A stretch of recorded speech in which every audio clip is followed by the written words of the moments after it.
Les amis, si vous ne le savez pas encore, la nouvelle vient de tomber. Le Togo pourrait rejoindre l'Alliance des États du Sahel, l'AES.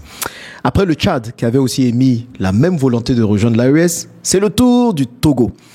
Vrai coup de massue pour la CEDEAO. Ce n'est pas moi qui le dis, en tout cas, cette information, mais c'est le ministre des Affaires étrangères du Togo qui le dit. Lors d'une interview qu'il donnait à la chaîne de télévision Vox Africa, on lui a demandé est-ce que le Togo pourrait rejoindre l'AES ? Et il a dit c'est une possibilité. Mais en tout cas, ce ne sera pas à lui de prendre la décision, mais au président de la République. Pour ce que moi je sais des pays de l'Alliance des États du Sahel, ces pays, contrairement à ce que certains pensent, ils vont vers l'Est ou vers quelle direction, je ne crois pas. Ce que moi je sais de ces pays, c'est que ce sont des pays qui ont décidé de recouvrir leur souveraineté. Ils sont africains d'abord. Et ce n'est pas qu'ils quittent un camp pour aller vers un autre camp. C'est ce que moi je sais. Je ne vais pas parler à leur place. Mais pour nous qui les fréquentons, ce qui nous lie, et je réponds à la préoccupation de Gilles, ce qui nous lie, c'est que nous avions la même idéologie. C'est l'Afrique d'abord. C'est notre pays d'abord. Oui, nous sommes contre l'alignement. Mais ça n'a aucun sens. Je crois que la souveraineté d'un pays, où elle est totale ou elle ne l'est pas. Est-ce une bonne nouvelle réellement que le Togo veuille rejoindre l'AES ? Dites-le moi dans les commentaires. Est-ce que la volonté du Togo de rejoindre l'AES est purement politique parce que le Togo partage les mêmes idéologies d'émancipation de l'Afrique que l'AES, ou tout simplement c'est plutôt pour des raisons économiques ? Je vais vous en dire plus dans cette vidéo. Et surtout, comment cela va se faire ? Est-ce qu'aujourd'hui le Togo peut continuer à être membre de la CEDEAO et en même temps membre de l'AES? Et quelles sont les conséquences pour la CEDEAO si plusieurs de ces pays membres finalement décident de rejoindre l'AES? Serait-ce un échec cuisant pour cette association qui est de plus en plus critiquée par les Africains? Nous allons parler de tout ça dans cette vidéo et vous allez comprendre que les choses sont en train de bouger vers un sens. Le sens que nous allons découvrir dans cette vidéo. Petite parenthèse, avant de rentrer dans le vif du sujet. Les amis, vous savez que la chaîne a été piratée récemment et elle a été supprimée. Heureusement, j'ai fait tout le nécessaire pour la récupérer. Certainement, cela est arrivé pour des vidéos ou pour des sujets que j'aborde souvent sur cette chaîne. Donc, il faut que nous soyons soudés. Je vous demande de faire deux choses simples pour que la chaîne continue toujours d'exister, puisque ce que nous disons ici ne plaît pas forcément à tout le monde. La première chose que je vous demande de faire, c'est de vous abonner massivement à cette chaîne. Ok? Faites-le maintenant. Abonnez-vous parce que plus nous sommes nombreux, lorsqu'il y aura des soucis avec YouTube, eh bien YouTube va voir la taille de la chaîne et va se dire il y a énormément d'Africains qui regardent cette chaîne, donc je vais tout faire pour la restaurer. C'est ce qui est arrivé lorsque nous avons été bannis récemment. Donc abonnez-vous maintenant. La deuxième chose à faire, les amis, c'est de partager cette vidéo. Partagez dans tous vos groupes, partagez sur tous vos réseaux sociaux. Quand vous partagez une vidéo, vous envoyez un message fort à YouTube. Vous dites à YouTube que c'est un contenu que nous aimons. C'est une page que nous aimons et nous voulons partager ça aux gens qui nous sont chers. Et YouTube, du coup, se dit, ah, il y a quelque chose qui se passe là, je vais voir un peu plus en profondeur et je vais du coup mettre la chaîne beaucoup plus en lumière. Donc je compte sur vous. Moi je fais ma part, je partage tout mon savoir, toutes mes expériences en matière de business et d'investissement en Afrique et aussi en matière d'éveil de conscience des Africains. Je compte sur vous pour vous abonner et partager massivement cette vidéo. Ceci étant dit, rentrons dans le vif du sujet.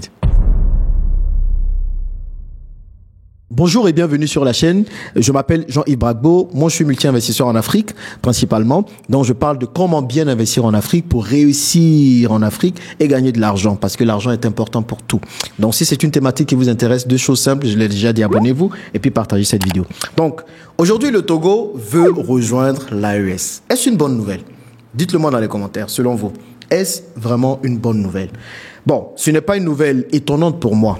Parce que depuis le début de la création de l'AES, le Togo a été toujours quelque peu neutre. On se rappelle quand la CEDEAO voulait aller intervenir militairement au Niger lors du coup d'État au Niger et de l'accession au pouvoir du président Tiani, pendant que tous les autres pays membres de la CEDEAO voulaient aller intervenir là-bas, le Togo disait non, privilégions le dialogue, discutons d'abord avec eux, laissons tomber la partie militaire et tout. Donc le Togo s'est toujours voulu être un médiateur entre la CEDEAO et l'AES. En tout cas, c'est ce que le président Faure Gnassingbé a voulu faire paraître.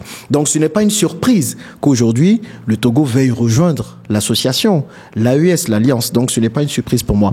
Mais la question à se poser, c'est de savoir, est-ce que c'est d'abord politique ou économique? Pourquoi on se pose cette question? Parce que comprenez que les membres de l'AES, qui sont le Niger, le Burkina Faso et le Mali aujourd'hui, sont des pays enclavés. Un pays enclavé, c'est un pays qui n'a pas accès direct à la mer. Et vous savez que la mer est importante. Les ports sont importants pour l'acheminement des marchandises et des vivres. Donc il est crucial pour les pays de l'AES d'avoir accès à un port, d'avoir accès à la mer. Et pour cela, il faut qu'ils s'associent ou qu'ils soient en partenariat avec un pays qui a accès à la mer. Et quand nous regardons les pays frontaliers aux pays de l'AES, que sont le Burkina, le Mali et le Niger, nous voyons qu'il y a la Côte d'Ivoire, il y a le Ghana, le Togo, le Bénin, le Nigeria et ainsi de suite. Donc aujourd'hui, l'AES, on le sait très bien, aurait peut-être beaucoup plus de mal à se rapprocher de la Côte d'Ivoire, qui est un pilier de la CEDEAO. Donc ce n'est même pas envisageable aujourd'hui quand on voit les rapports de la Côte d'Ivoire et ses différents pays. Donc maintenant, on a déjà vu que les pays de l'AES étaient en train de se rapprocher du Ghana. On a vu lors de la cérémonie d'investiture du récent président ghanéen que les membres de l'AES avaient été invités et le capitaine Ibrahim Traoré avait même fait le déplacement là-bas.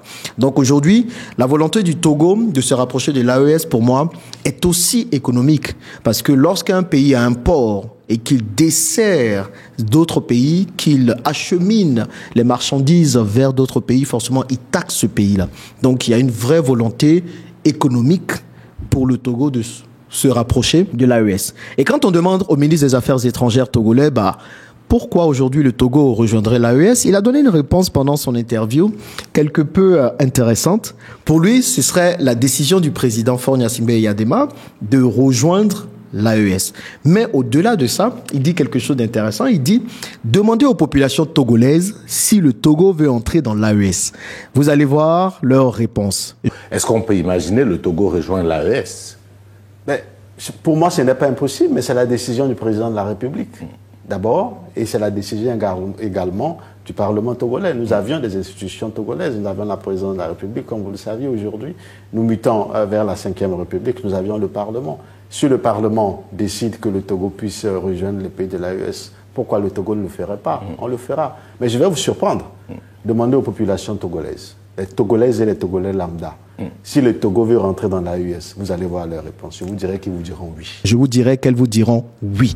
Donc visiblement, tous les Togolais, toutes les Togolaises, en tout cas une bonne partie, veulent rejoindre l'AES. Et moi, j'aime beaucoup le Togo. Le Togo est un pays de cœur pour moi. Donc à vous, mes chers abonnés du Togo, est-ce que vous pensez aujourd'hui que c'est une volonté réelle et partagée par la population de rejoindre l'AES? Dites-le moi dans les commentaires, je veux savoir. Maintenant, on pourrait se dire, ok, est-ce que le Togo peut continuer à être membre de la CEDEAO et en même temps membre de l'AES? Ça, c'est une question très ouverte. Est-ce que les autres pays de la CEDEAO pourraient dire non au Togo de rejoindre l'AES? En réalité, le Togo est censé être un pays souverain. Donc le Togo peut appartenir à autant d'alliances qu'elle veut, tant que ça dessert ses intérêts. Donc le Togo peut dire, moi je continue de rester dans la CEDEAO et en même temps je fais aussi partie de l'AES, parce que de toutes les façons, plusieurs pays de la CEDEAO font partie de l'Union africaine par exemple. Donc c'est au Togo de décider cela.